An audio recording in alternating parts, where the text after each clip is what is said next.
dito na lang ba? Ganito ba talaga magtatapos ang istorya ko? Sa halip ng lahat ng ginawa ko. Reforma, edukasyon, ginawa ko na lahat. Ngunit bakit parang kulang pa? Ang iyong ama, siya ay pumanaw na.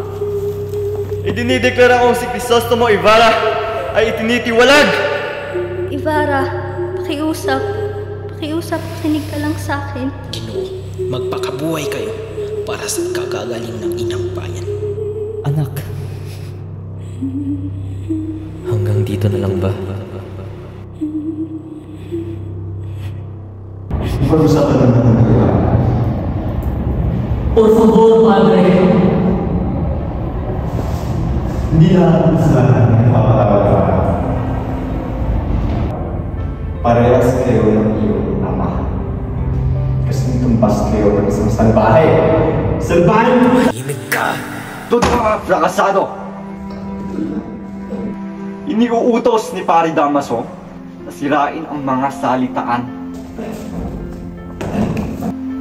Itigil ang pakikisama kay Ibarra. Ibarra, hindi ko ibig na mawala ka. Ayoko may kasal sa iba. Huwag kang mag-alala, mahal ko. Nagawa ako ng paraan. Hintayin mo lang ako. Babalikan kita. Abra Olvidados, Filipinas. Yung Cuestas Ordenes Debe. Nakalimutan na ba niya ang mga utang na nagalis sa kanya sa kamalian?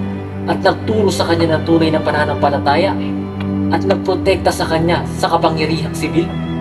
Ginoo, sinasabi niyo bang wala silang utang na loob? Por favor, bilang isa sa mga nakaranas ng pang-aapi ng mga praile, masasabi ko, hayaan niyo ako ang magligtas ng mga tao. Oo, sasabihin ko maganda ang kanilang pananampalataya. Ngunit ito ay dahil lamang sa kanilang relihiyon. Kami rin ang nagbabayad nito. Binibigay namin ang aming lupa, ang aming sarili, at ang aming mga dito. Sinasabi niyo, ang mga unang Espanyol lang nagproprotekta sa atin. Pero para sa akin, naniniwala ako na sila rin ang dahilan kung bakit nangungulila tayo at nasadlak tayo sa ilalim ng kanilang kaharian. Dahil ba marangal ang kanilang mga ninuno? Ibig bang sabihin ay kailangan nating tiisin ang pagmamalupit at pang-aapi ng mga sumusunod na salinlahi?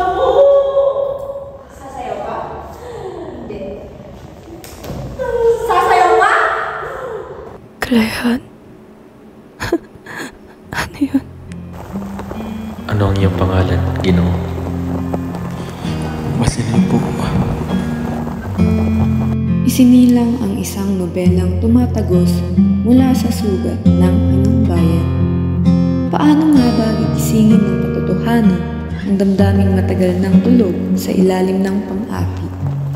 Isang katotohanang hindi dapat kalimutan upang hindi na maulit ang kasaysayan ng paghihirap at pang-api. Ito ang kwento ni Rizal, isang kwento ng pag-asa, paglaban at pag-ibig sa bayan.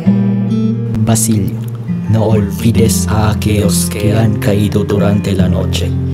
Huwag mong kakalimutan ang mga nahulog sa gabi.